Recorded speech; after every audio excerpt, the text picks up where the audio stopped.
인간의 실수에도 불구하고 라는 제목으로 하나님의 말씀 전하도록 하겠습니다.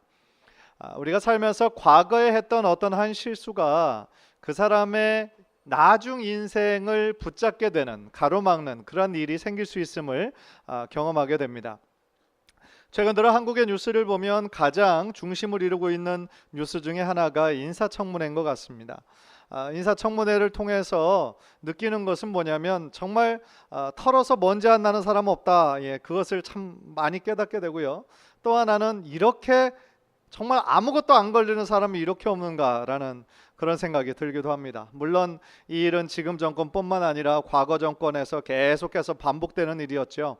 그래서 야당에서는 어떻게든 흠집을 잡아야 되겠고, 또 여권에서는 어떻게든 그것을 극복하고 통과해야 되니까 참 힘든 싸움이 계속되고 있구나, 그것을 느끼게 됩니다. 예를 들어 어떤 후보자는 위장전입과 같은 단골 메뉴로 내가 그때 투기를 위한 목적이 아니라 다른 목적, 어쩔 수 없는 목적 때문이었다, 그래서 그냥 잘 넘어가는 후보자도 있는 반면에 최근에 어떤 한 후보자는 과거 약 40여 년 전에 사귀던 그 여성의 동의 없이 결혼신고를 몰래 했다가 그것이 법원에 걸려서 그 결혼 무효를 당하게 되는, 그래서 그것이 논란이 점점 커지자 스스로 후보를 사퇴하는 그런 일들이 최근에 있었죠. 아마도 그 사퇴한 사람은 40년 전에 자기가 그렇게 실수했던 것, 젊은 날에 어떻게 보면 객기로 실수했던 것이 지금 어떻게 보면 인생의 가장 중요한 순간에 자신의 발목을 잡을 것이라고는 아마 상상도 못했을 것입니다. 근데 생각해 보면 우리들 모두도 마찬가지라는 생각이 들어요. 인사청문회라고 하는 인사검증이라고 하는 그 철저한 시스템 속에 우리들 자신도 거기에 걸러진다고 한다면 아마도 많은 것들이 걸리지 않을까라는 생각을 하게 됩니다. 사실 털어서 정말 먼지 안 난 사람 없고, 적어도 몇 가지는 우리가 떳떳하지 못한 행동을 한 적이 있기 때문이죠. 저는 그 중에서도 거짓말한 거, 하나님 앞에 서게 될 때에 하나님의 검증 시스템 앞에서 우리가 반드시 걸리게 될 것이 있는데, 그것은 바로 거짓말한 것이 아닌가라는 생각이 듭니다. 물론 어떤 사람은 거짓말 중에서도 선의의 거짓말이 있어서 어쩔 수 없이 한 거짓말이 있다라고 우리가 변명할 수는 있겠지만, 분명히 성경에서 거짓말은 잘못된 것이고 또 하나님께서 싫어하시는 것이다 라고 분명히 우리들에게 말씀해 주고 있기 때문에 그렇죠. 그런데 성경을 읽다 보면은 좀 헷갈리는 거짓말도 있는 것 같아요. 예를 들어 앞에서 살펴보았던 라합의 거짓말도 그 중에 한 가지입니다. 라합은 분명히 거짓말을 했어요. 정탐꾼을 숨겨줬는데 정탐꾼이 없다라고 얘기를 했죠. 그런데 그 거짓말로 인해서 정탐꾼 2명은 살았고요. 결국 이스라엘이 그 성을 승리하게 되는데 결정적인 원동력이 되었습니다. 그녀의 행동이 여리고 왕에게는 거짓말이었지만 이스라엘에게는 큰 도움이 됐던 행동이었던 거예요. 또 오늘 본문에 나타난 기브온 족속의 거짓말도 생각해보면 이것이 지혜로운 것이었나 아니면 교활한 것이었나를 생각해보게 됩니다. 그들의 철저한 계획에 의해서 여호수아와 이스라엘 백성의 모든 리더들이 아주 감쪽같이 넘어가지 않았습니까? 그래서 그들과 언약을 맺어요. 그런데 3일 후에 그들이 이스라엘을 속이고 언약을 맺었다라는 사실이 그대로 드러나죠. 그런데 그때 그들이 거짓말을 해서 우리들을 속여서 계약을 했으니까 그것을 파기하고 하나님의 원래 명령대로 그들을 다 진멸하는 것이 맞은 것이었을까요? 아니면 그들의 거짓말에 의해서 속아서 한 조약이지만 그대로 지켜줘야 하는 것이 맞는 일이었을까요? 간절히 바라기는요, 오늘 본문의 말씀을 통해서 인간의 부족한 실수에도 불구하고 여전히 우리를 도우시고 사랑하시는 하나님의 성품에 대해서 좀 우리가 함께 말씀을 나눌 때에 하나님의 크신 은혜가 정말 저와 여러분 듣는 모든 자에게 함께 하시기를 주님의 이름으로 간절히 축원합니다. 첫 번째로 오늘 본문에서 배우는 것은요, 하나님의 뜻을 묻지 않은 거, 그거는 너무나 명백한 잘못이라는 겁니다. 그거는 너무나 명백해요. No excuse. 9장 처음 부분을 우리가 쭉 읽어보면 이스라엘이 여리고성과 아이성을 차례로 정복하는 장면이 나오는데요, 가나안에 남은 7족속들이 그 이야기를 듣고 일단은 두려워하죠. 그리고 그 마음에 이제 우리가 연합해야 되겠다, 곧 우리도 쳐들어올 거니까 우리가 연합해서 이스라엘에 대적해야 되겠다. 그렇게 마음을 먹습니다. 그런데 오늘 본문에서 등장하는 기브온 거민들은 조금 다르게 반응해요. 다른 가나안 족속들은 함께 싸울 것을 모든 족속들이 결의한 반면에 기브온 족속들은 아니다. 이것은 가능성이 없는 싸움이다 라는 것을 미리 알죠. 그래서 이스라엘 백성들에게 가서 속여서 그들과 화친하는 조약을 맺어야 되겠다. 그렇게 결심을 합니다. 그래서 보통 그냥 자기가 나가서 항복하면은 당연히 죽을 목숨이기 때문에 가나안이 아닌 더 먼 데서 저들 이스라엘을 찾아온 이방 족속인 것처럼 가장해서 여호수아와 이스라엘 백성에게 찾아가게 됩니다. 그래서 그들을 5절을 보면 얼마나 철저하게 준비했는지 복장도 완전히 낡은 신발, 낡은 옷들을 입고요. 그 다음에 음식도 일부러 곰팡이를 하게 하고 아주 바짝 마르게 해서 아주 먼 거리에서 오랜 시간을 거쳐 이스라엘에 찾아온 것처럼 그렇게 가장을 합니다. 그리고 그들의 복장 음식뿐 아니라 9절 10절을 보면 얼추 디테일한 부분까지도 신경을 썼는데요. 그게 뭐냐면 이스라엘 백성에게 만났을 때에 가장 최근에 일어났던 여리고성 전투, 아이고성 전투에 대한 언급은 하나도 하지 않는 거예요. 그것에 대한 언급은 전혀 하지 않고 아주 예전에 있었던 출애굽 사건, 그 다음에 두 왕을 바산 왕, 그 또 다른 왕을 죽였던 그 사건만 이야기하는 거죠. 그러니까 얼마나 아주 디테일하게 한 것입니까? 또 여호수아 리더들 앞에 섰을 때에 저들은 완전히 낮아진 자세로서, 겸손한 자세로서 우리는 당신의 종입니다 라고 제일 처음부터 그렇게 종속적으로 들어와서 애원을 하니까 여호수아와 다른 백성들이 제일 처음에 가지고 있던 그런 경계심을 완전히 허물어뜨린 것이죠. 그래서 모든 것들을 봤을 때 아주 멀리서 온 족속들이 많구나, 그렇게 생각을 하게끔 만든 거예요. 물론 여호수아가 아무런 확인 절차도 거치지 않고 그들을 그냥 완전히 믿은 것은 아니었습니다. 7절을 보면 너희들이 우리들 중에 거하는 것 같은데, 그러니까 가나안 족속 중에 한 족속이 아니냐 의심하는 부분이 있고요. 또 8절을 보면 너희는 도대체 누구며 어디서부터 왔는지 확인하는 장면이 있어요. 그러나 여호수아도 인간이지 않습니까? 그래서 여호수아와 이스라엘 리더를 속이려고 그렇게 철저하게 준비한 그들의 속임수에 감쪽같이 넘어질 수밖에 없었다라는 거죠. 사실 입장 바꿔 생각하면 우리들도 속을 수밖에 없었을 거예요. 자신들의 정체가 들키면 금방 죽을지도 모른다고 생각하면 얼마나 하나하나 몇 달 전부터 디테일하게 준비를 했겠습니까? 절박한 마음으로 철저하게 나를 속이려고 하는 사람들 앞에서 우리가 어떻게 그것이 가짜인지를 분별해내겠어요? 우리가 사는 이 세상은 점점 더 악해져 가고 또 사람들을 속이고 사기하는 그런 방법들이 점점 더 교묘해지죠. 저도 요즘 들어 아주 그런 이메일, 사기성 메일을 많이 받는데요. 어떤 거가 있냐면 제가 거래하는 은행 사이트를 위조하는 거예요. 그래서 내가 어떤 다른 지역에서 거래한 것, 좀 수상한 것이 발견되었으니 이것을 확인해라. 그래서 들어가서 비밀번호를 빨리 변경해라. 이런 메일들이 와요. 그런데 자세히 살펴보면 가짜예요. 비슷하긴 하지만 잘못된 거라는 거죠. 또 요즘 페이팔이라고 하는 현금을 거래하는 그런 사이트에서도 비슷한 메일이 오기도 하고요. 또 아이폰이나 그런 회사에서도, 맥 회사에서도 또 그런 메일들이 오기도 합니다. 비슷해 보여가지고 일단 거기서 시키는 대로 막 비밀번호 바꾸고 이렇게 하다 보면 저들이 내 딱 거기에 계좌 어카운트에 들어가서 돈을 다 빼가는 거예요. 그러니까 이런 머리를 쓰는 어떤 이런 사기와 그런 거짓말들이 얼마나 더 교묘해지는지 모릅니다. 점점 시대가 악해져 가는 거죠. 따라서 저는 여호수아와 민족의 리더들이 정말 그렇게 잘 짜이고 잘 준비된 거짓말에 속았다라는 거 이해할 수 있어요. 그러나 제일 안타까운 부분이 하나 있습니다. 그게 뭐냐면 여호수아가 그들과 조약을 하기 전에 한 번이라도, 단 한 번이라도 하나님께 묻지 않았다는 거예요. 14절을 보시면은요, 무리가 그들의 양식을 취하고는 어떻게 할지를 여호와께 묻지 아니하고, 이 구절이 나와요. 즉 이스라엘 리더들이 이제 그들의 양식을 취하고 그들에게 이제 조약을 하는데, 민족 대 민족으로서 조약을 하는데, 조약을 행하기 전에 한 번이라도 하나님께 묻고 하나님의 뜻이 정말 이것이 맞는 것인지 확인하는 그러한 과정을 거치지 않았다라는 거예요.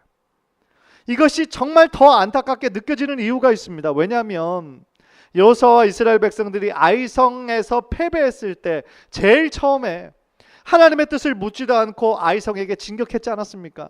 그러면서 그런 패배를 당했고 수십 명의 죽음 사상자를 냈음에도 불구하고 여전히 똑같은 실수를 지금 반복하고 있다라는 거예요. 여기서 하나 중요하게 깨닫는 것이 있어요. 우리 성도들은요, 정말 예상치 못한 일들을 만났을 때 가장 먼저 해야 하는 것이 뭐냐? 나의 어떤 경험과 나의 판단으로 판단하는 것이 아니라 하나님께 여쭤봐야 된다는 거예요. 여호수아는 그들과 조약을 맺는 것이 정말 맞는 것인지 아닌 것인지 하나님께 여쭤봐야 했어요. 당시 하나님께 여쭤볼 수 있는 도구가 하나 있었는데 그것은 당시 대제사장 엘르아살을 통해서 우림과 둠밈이라는 제도가 있었어요. 우림과 둠밈이 뭐였냐면 그 제사장들만이 입는 그 에봇 안에 흉패, 이 가슴의 흉패 안에 거룩한 두 조약돌이 있습니다. 우림, 둠밈.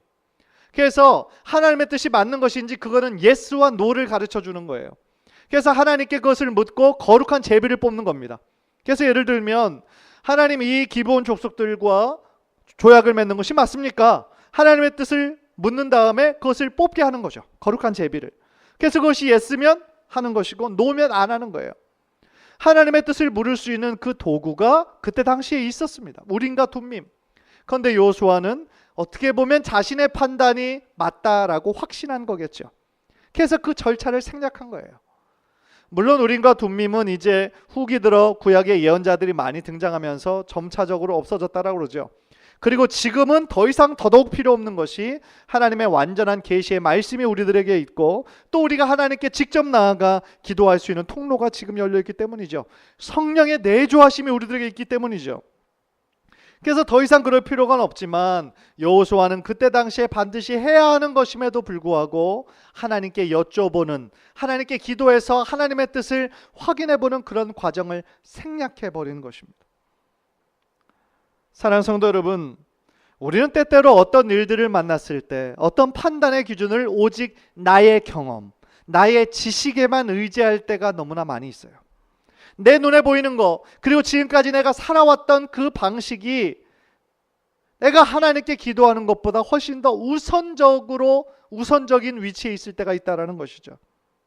비록 100번 양보해서 어떤 일이 내가 생각하는, 그렇게 생각하는 판단의 근거가 너무나 충분한 일이라 할지라도 우리는 먼저 주님께 묻는 것을 거룩한 습관으로 가져야 될 줄 믿습니다. 왜냐하면 판단의 기준을 하나님께 돌리지 않고 나에게만 오직 판단의 기준을 두기 시작하면 그것이 죄의 시작이 돼요. 그것 자체로 죄가라기보다는 그것이 죄로 들어가게 되는 시작점이 될 수 있기 때문입니다. 때때로 그런 결정 별거 아닌 것처럼 보일지는 몰라도 그 한 번의 잘못된 결정 때문에 우리들의 인생에 두고두고 곤란해질 수도 있기 때문에 그렇다는 거예요. 여러분은 혹시 인생에 예기치 못한 일들을 만났을 때 어떻게 반응하세요? 어떻게 대처하십니까? 지금까지 살아왔던 삶의 방식과 경험과 지식을 가장 중요한 판단 기준으로 삼습니까? 아니면 하나님께 먼저 기도하십니까? 간절히 바라기는 우리들의 인생의 모든 일에 제일 먼저 하나님의 뜻을 먼저 구하는 저와 여러분 되시기를 주님의 이름으로 간절히 축원합니다. 그래서 하나님의 뜻보다 앞서는 교만을 행치 말고 하나님의 뜻에 우리가 함께 동행하는 축복의 인생 모두 되시기를 주님의 이름으로 간절히 축복합니다. 두 번째로 깨닫는 것은 인간의 실수에도 불구하고 하나님은 선하게 역사하신다라는 거예요. 여호수아와 이스라엘의 리더들이 기브온 족속들에게 속았어요. 그래서 그들과 조약을 맺었다라는 거, 그건 분명한 실수였습니다. 그런데 그것이 단순한 실수가 아니라 엄연히 따지면 하나님의 모든 가나안 족속을 진멸하라는 그 진멸에 대한 명령에 불순종하게 된 거예요. 물론 제일 처음부터 불순종하려는 의도가 아니었어요. 그러나 결과적으로 그렇게 된 것이죠.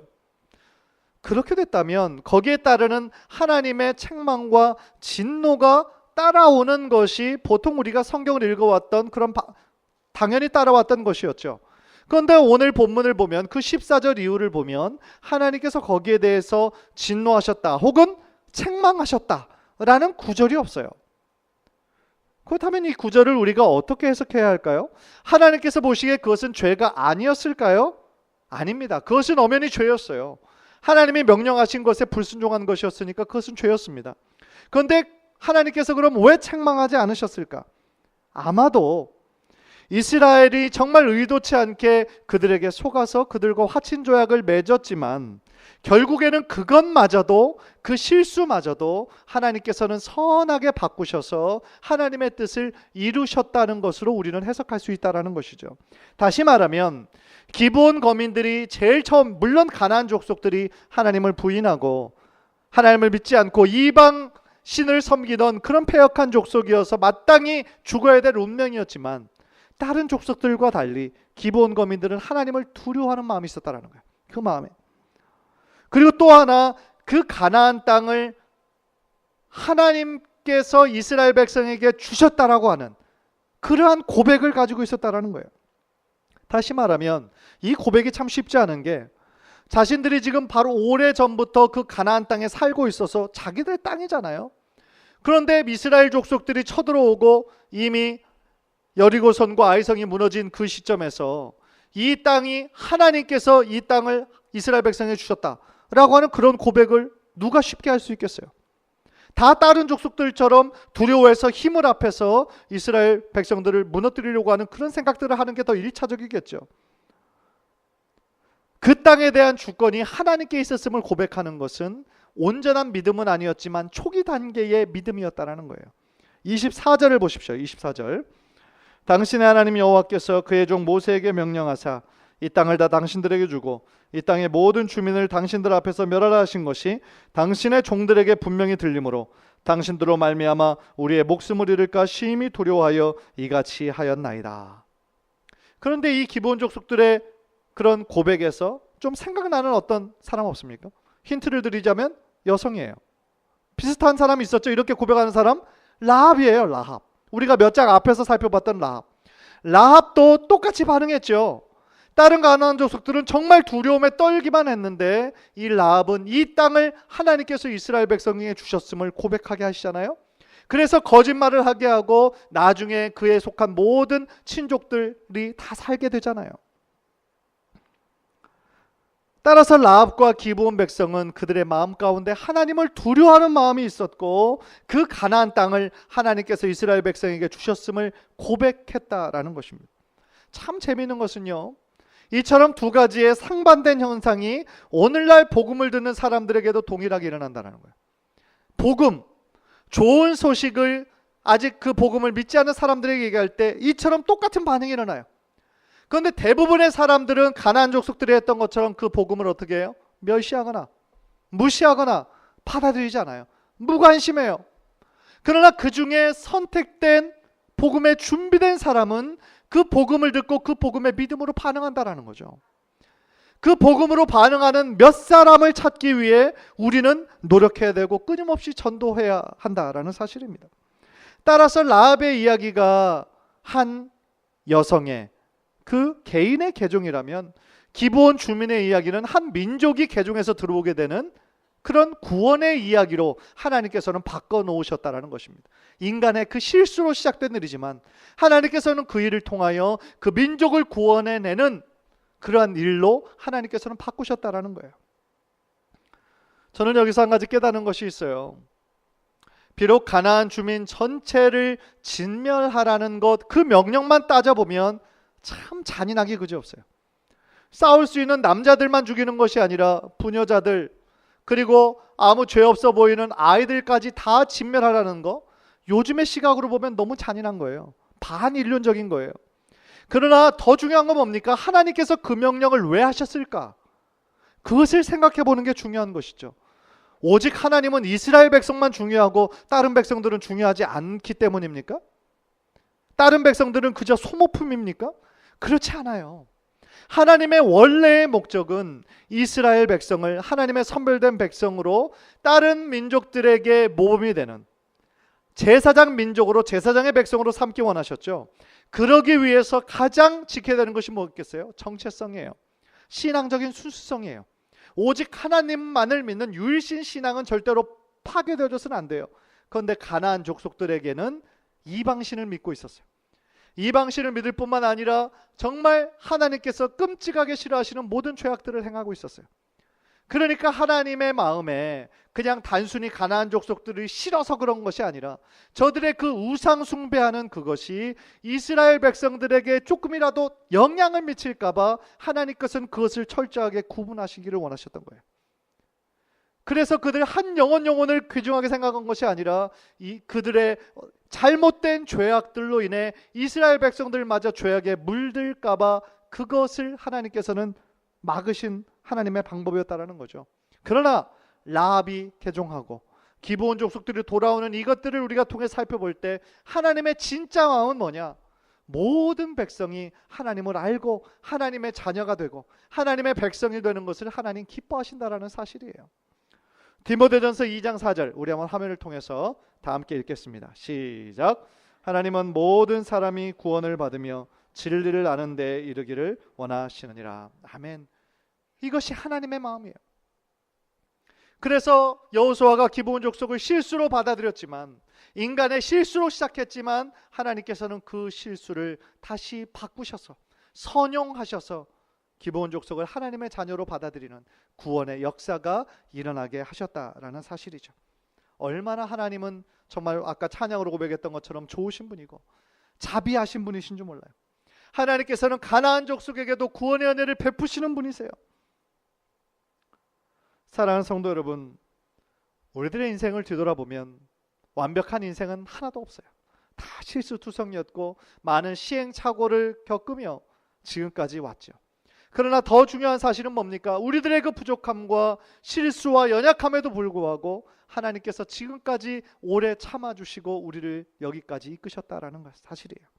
우리 삶의 가장 큰 은혜와 축복은 뭡니까? 하나님의 자녀가 된 것이요 하나님의 백성이 되었다라는 사실이라는 것이죠. 비록 주님을 모르기 이전에는 우리가 하나님을 부인하고 하나님을 몰라서 죄 가운데 살았다라고 하지만, 이제 하나님을 만난 이후에 우리들의 삶은, 우리들의 남은 인생의 후반전은 정말 주님과 함께 주님의 뜻에 늘 거하셔서 하나님께 선하게 쓰임받는 하나님의 축복의 도구로서의 인생을 사시는 우리 귀한 성도님들 되시기를 주님의 이름으로 간절히 축원합니다. 마지막으로 오늘 본문의 여호수아의 모습을 통하여 배우는 것은요, 하나님의 백성은 끝까지 책임지는 자세를 보여야 된다는 거예요. 책임감 있는 태도를 보여야 된다는 것입니다. 여호수아는 비록 기브온 주민들에게 속아서 하나님의 말씀에 불순종하는 그러한 죄를 범했지만 그들의 정체를 알고 난 이후에도 그 조약을 깨지 않았어요. 26절 우리 한번 화면을 통해서 다 함께 읽겠습니다. 시작. 여호수아가 곧 그대로 그들에게 행하여 그들을 이스라엘 자손의 손에서 건져서 죽이지 못하게 하니라. 그 조약을 아예 없던 것으로 무효화시키지 못한 이유가 여러분들 뭔지 아십니까? 그냥 우리들의 기준을 생각해 본다면 저 사람이 거짓말해서 계약한 거니까 그거 파기하면 되지 않냐, 저 사람 잘못이니까, 그렇게 우리는 쉽게 생각할 수 있잖아요. 그런데 그렇게 파기할 수 없었던 이유가 있었어요. 왜냐하면 하나님의 이름으로 맹세한 것이기 때문에 그랬습니다. 그래서 19절을 보면 그 내용이 나오는데요, 모든 족장이 온 회중에게 이르되 우리가 이스라엘의 하나님 여호와로 그들에게 맹세하였은즉 이제 그들을 건드리지 못하리라. 하나님의 이름으로 한 맹세였기 때문에 비록 속아서 한 것이었지만 그 조약을 깨뜨릴 수 없었다라는 거예요. 그래서 그 기브온 족속들을 허드렛 일 하늘, 나무를 패고 물을 길어오는 그러한 일을 하게 한 거죠. 그런데 재미있는 것은요, 그 이스라엘의 두령들, 리더들은 그 기브온 족속들에게 그런 이스라엘의 회중을 위해서, 이스라엘 백성들을 위해서 허드렛 일, 가장 밑에 있는 사람들이 하는 일이었다라고 그러거든요. 그 일을 시켰는데 여호수아는 그 명령을 약간 바꿔놓습니다. 그런데 약간 수정한 것이 엄청난 차이를 일으켜요. 그것이 이제 27절인데요. 27절 다시 한번 화면을 통해서 읽겠습니다. 시작. 27절 시작. 그날에 여호수아가 그들을 여호와께서 택하신 곳에서 회중을 위하여 여호와의 제단을 위하여 나무를 패며 물을 깃는 자들로 삼았더니 오늘까지 이르니라. 약간 수정해요. 그러니까 이스라엘의 리더들은 이스라엘 회중을 위해서만 했는데 지금 여호수아는 거기다가 무엇을 첨가했습니까? 여호와께서 택하신 곳에서, 그리고 여호와의 제단을 위하여. 이게 어떤 차이를 가지고 오는지 아시겠죠? 이스라엘 리더들은 자기네들을 위해서 그냥 자신들 중에 어떤 사람이 이런 힘든 일들을 했으니까, 너희들 거짓말해서 우리에 속했으니까 너희들이 이제 그 일을 해, 이렇게 명령을 한 거거든요. 그런데 여호수아는 한 가지 더 생각한 거예요. 아까 제일 처음에, 아까 조금 전에 제가 말씀드린 이유가 있죠. 하나님께서 그 가나안 족속을 진멸하라고 명령하셨던 그 진짜 이유가, 그들은 이방신을 섬기는 족속이었기 때문에 그들의 나쁜 죄악이 이스라엘 백성들에게 전염될까 봐 하나님께서 다 진멸하라고 하신 명령이었죠. 그러니까 여호수아는 그 하나님의 본래 마음이 무엇일까를 기도하면서 깨달은 것이죠. 따라서 비록 자신의 실수로 기브온 족속을 자신의 족속으로, 일원으로 받아들였지만 그들이 이스라엘을 위한 그냥 허드렛 일을 하는 것이 아니라 어디에서 일하게 한 거예요? 레위인들을 도와서 성막 안에서 하나님의 일을 돕게 한 거예요. 조금이라도 과거에 섬겼던 이방신들에게 돌아가려고 하는 그러한 유혹과 그러한 죄를 지으려고 하는 가능성을 엄정히 차단을 한 것이죠. 그 일을 통하여서 온전한 하나님의 백성이 되도록 여호수아는 그들에게 배려한 거예요. 그래서 하나님의 이름으로 한 그 맹세를 깨지 않는 그 선에서 그들이 하나님께 온전히 드려진 바 될 수 있도록 노력한 최선의 결과가 바로 이러한 명령이었다라는 것입니다. 결과적으로 기브온 주민들은 이스라엘 백성에게 종속된 존재가 아니라 하나님에게 종속된, 하나님께 속한 자들이 되었어요. 그래서 여호수아가 그들에게 저주를 하고 이렇게 얘기를 했지만, 사실은 엄연히 따져보면 기브온 족속에게 저주가 된 것이 아니라 긍휼이 되었고 축복이 된 것임을 우리는 알 수 있습니다. 왜 그렇습니까? 시편 84편 10절에 그 힌트가 나오죠. 시편 84편 10절 다 같이 보겠습니다. 시작.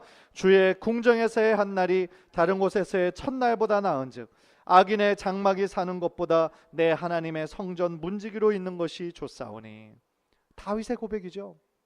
세상에서의 첫일, 하나님 없는 그곳에서 정말 세상만 바라보며 그 가운데 타락하는 것이 겉보다 주님 안에서의, 주의 궁정 안에서의 하루가 훨씬 낫다라고 고백한 다윗.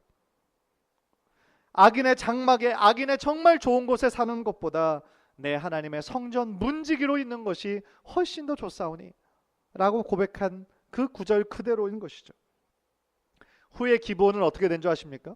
이렇게 거짓말을 해서 이스라엘 족속의 일원이 됐지만 후에 기브온은 레위 지파의 성읍이 됐고요. 또 솔로몬이 그 1000번제를 드렸던 산당이 바로 기브온에 속한 곳이었고요. 또한 포로기 이후에는 이 기브온 족속이 느헤미야를 도와서 성벽을 세우는데 가장 앞장섰던 민족이 됐어요. 아까도 잠깐 말씀드렸지만 가나안 족속을 진멸하려는 그런 하나님의 명령에 불순종한 것이 되었지만 하나님께서는 그 실수를 또 이렇게 바꾸어 놓으셔서 그들을 또 하나님의 거룩한 제사장의 백성의 일원으로 삼아주시고 또한 하나님의 선한 뜻을 이루시는, 그래서 그 실수를 하나님의 선함으로 바꾸시는 하나님의 성품을 우리가 발견하게 되는 것이죠. 사랑하는 성도 여러분, 우리가 믿는 하나님은 참 신실한 분이시고 언약을 반드시 지키시는 분이세요. 그런데 우리가 하나님을 믿는다 하면서 우리의 모습 가운데 정말 그런 신실함이 있습니까? 그런 충성스러움이, 그런 책임감 있는 모습이 우리들에게 있습니까? 어떤 이해관계에 따라 혹시나 너무나 쉽게 어떤 약속을, 어떤 언약을 파기하는 우리들의 변덕스러운 모습은 없습니까? 정말 간절히 바라기는 우리 성도들은 늘 말과 행동에 늘 신실해야 될 줄 믿습니다.